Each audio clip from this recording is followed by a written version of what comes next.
Einstein's travel diaries reveal physicists' racism. Newly published private travel diaries have revealed Albert Einstein's racist and xenophobic views.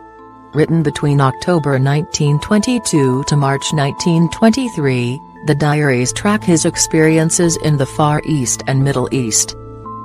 In them, he makes sweeping and negative generalizations, for example calling the Chinese industrious, filthy, obtuse people. Einstein would later in life advocate for civil rights in the U.S., calling racism a disease of white people. This is the first time the diaries have been published as a standalone volume in English.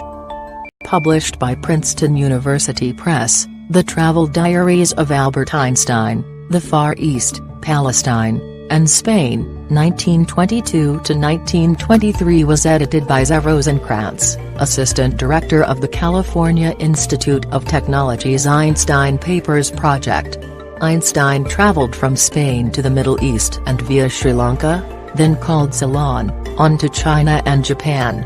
The physicist describes arriving in Port Said in Egypt and facing Levantines of every shade as if spewed from hell who come aboard their ship to sell their goods.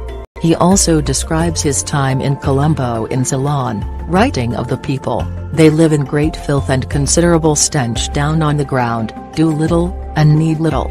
But the famous physicist reserves his most cutting comments for Chinese people. According to a piece in The Guardian about the diaries, he describes Chinese children as spiritless and obtuse, and calls it a pity if these Chinese supplant all other races.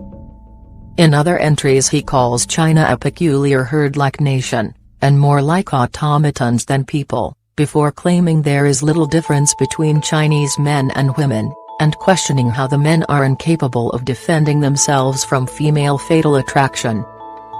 You may also be interested in.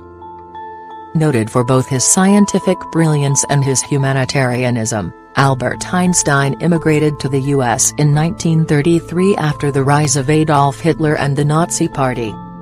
The Jewish scientist described racism as a disease of white people in a 1946 speech at Lincoln University in Pennsylvania, the first university in the U.S. to award degrees to black people.